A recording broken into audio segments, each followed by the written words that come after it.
This is the second to last guitar video, so welcome. We're going to be tackling 4 guitar tracks in this video. Break solo, guitar depth, liftoff, and liftoff high. Liftoff and liftoff high are both the finale outro solo. One of them is the harmony.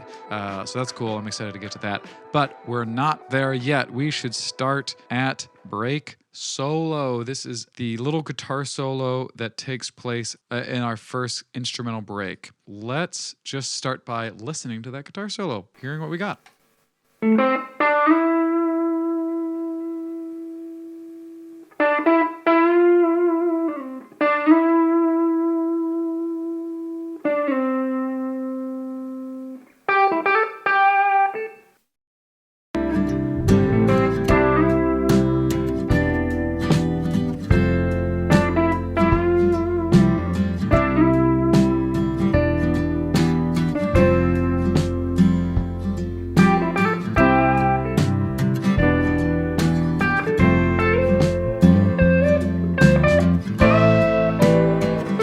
Cool. Let's solo this and talk about some specific cutting and boosting I'm doing.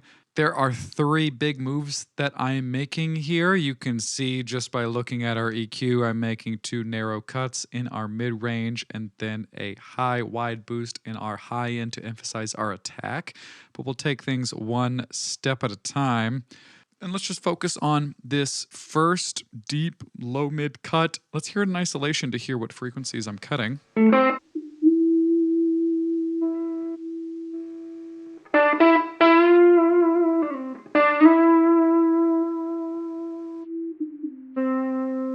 I'm just cutting that fundamental, basically, of this lead.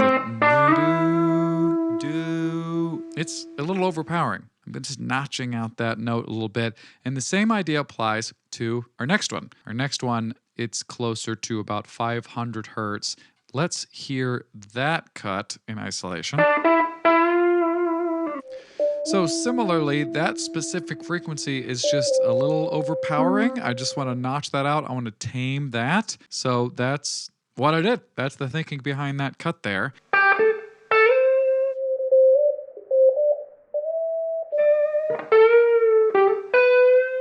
Great, so that's that. We can move on. Let's listen to this isolated frequency range that is the high-end presence that I'm boosting.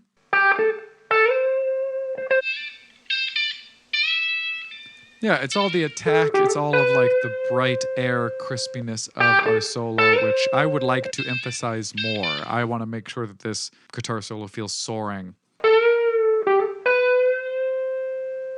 Nice, and if I toggle on and off, you can really hear the difference. So we're gonna keep that boost, and then the final move that we made is our high pass here. It's pretty high. It's at like 110, 115. We don't need anything below that.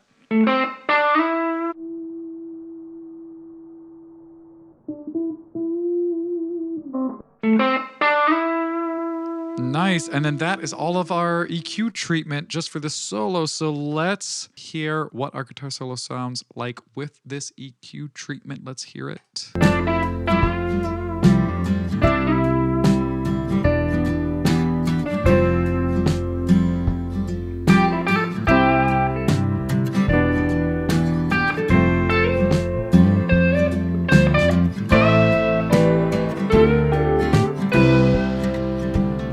Wow, dope. A million times better. Feels like it's really sitting in the pocket. Here's how it was when we got started.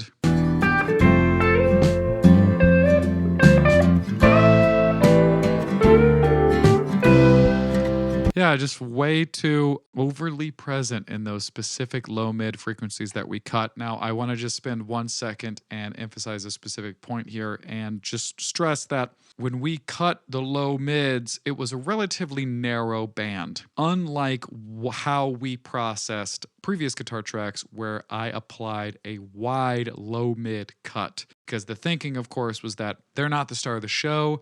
They're just textures that I would like to kind of ping in the background. This guitar solo, though, is different. This is kind of, in effect, replacing our lead vocal. It's essential that I don't completely annihilate our low-mid presence. That's why these cuts are relatively narrow because I'm just taming these overly resonant low mid frequencies rather than just notching the whole region down. I want to make sure there's low mid frequencies. I need it to like replace the lead vocal. I wanted to highlight the differences there. So great, there is our solo. I'm stoked on where our solo is feeling. And now we can move on to our next track, which is Guitar Depth. This is a tried and true texture track. Let's hear it in solo.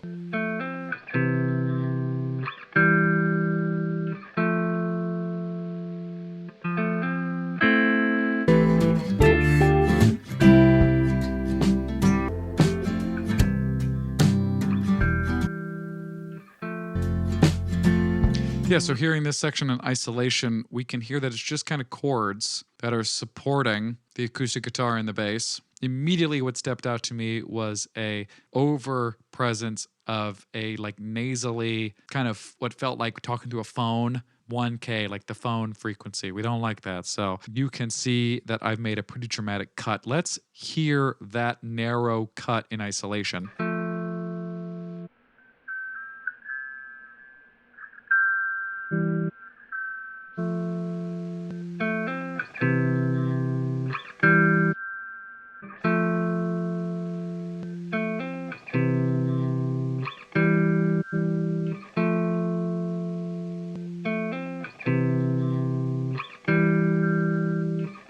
Oh my gosh. Yeah, and when I toggle it on and off, it's like night and day. Okay, great. So that was the thinking behind the cut. I'm glad that we notched out that frequency. To the left, I have a wide mid-range boost. I felt like the emphasis of this track is the low mids. Grounding, we're filling out that space just a little bit. So I wanted to spotlight that frequency range. So that is my thinking behind this boost. Let's hear this frequency range in isolation.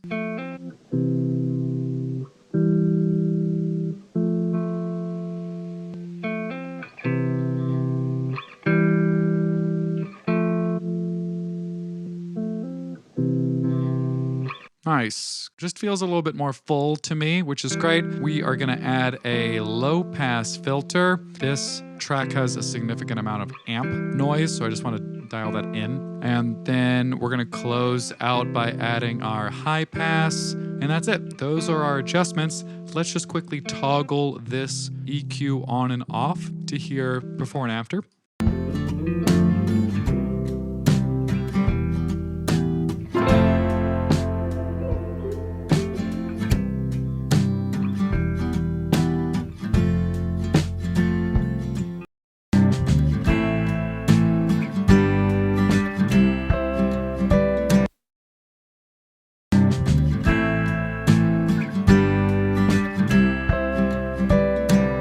Nice. Yeah, I love this. I think this is just really doing its job. So great. Happy with our guitar depth track. Let's move on right now to our liftoff track. So let's hear our liftoff guitar solo in isolation.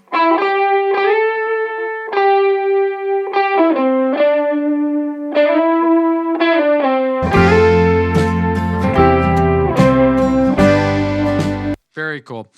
Very cool, but also really overpowering in the low mids. It did not feel like it was lacking energy in the high mids. It felt crisp. It felt forward. It felt on top. The problem was that the low mids and the mid range was just super overpowering here. So I made this big wide cut. Let's solo this frequency.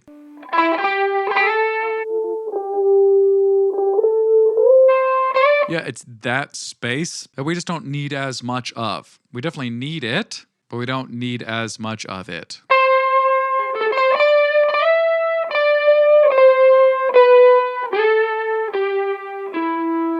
Cool, so when we engage that feels a lot better. That was my first move here. Second move is to the right of that. I have surgically extracted this really overly resonant frequency here. It's about at 1K. It looks like it's pretty much at 1K right on the money there. Let's solo that frequency and hear what's going on.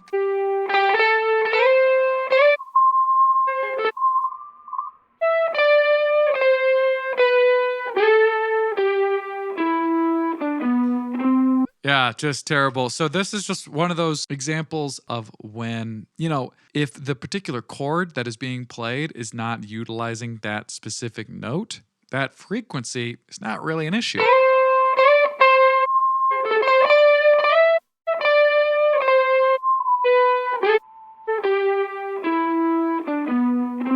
When the note is played that resonates that frequency, it is so overpowering. So definitely a no-brainer.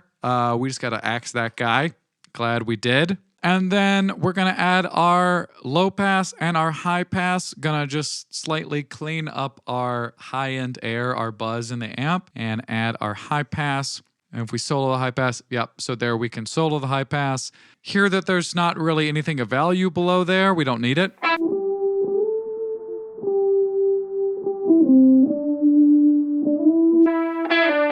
And then let's hear it in context of the song.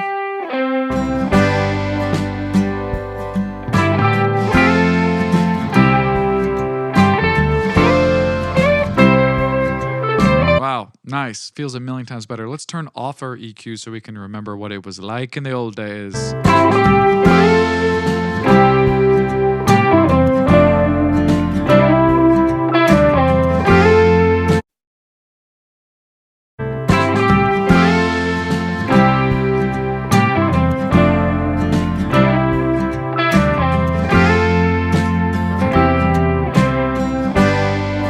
Way better.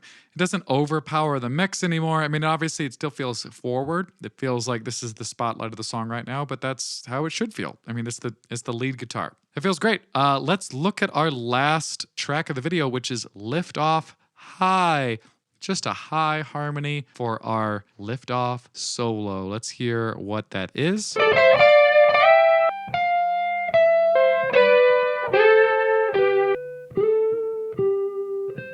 Cool. And this one, to me, is pretty straightforward. I don't know about you, but when I heard that, it did not strike me that this guitar part is lacking in high-end presence. It felt really crisp and really bright, but I did feel like the low-mid action was too present. That's not the point of this guitar part. The point of the guitar part is that bright, crisp, high action, and we're just getting a lot of that low-mid action that comes along with it. We don't need any of that, so we're going to cut it. So opening up the hood here, we're looking at our EQ, and we can see this big, wide, low-mid cut I made, and we can isolate it.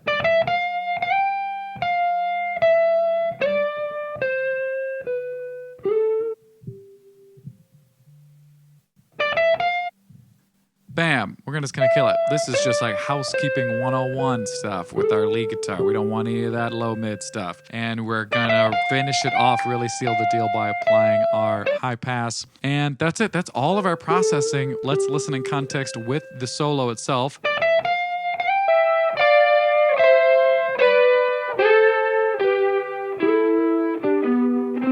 It's really sick. Let's take off the EQs.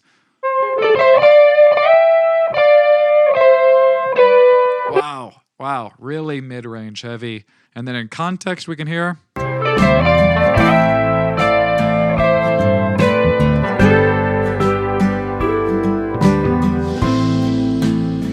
Nice. That just feels way better. The guitar solo just feels soaring in all the right ways. Doesn't overpower the low mids or the mid range and just like cuts through. Just sits right on top in such a nice flattering way. And that is going to be it for this video. That's it for this video. We tackled 4 tracks. Go us. We killed it. Excited to close out guitars. I'll see you in the next one.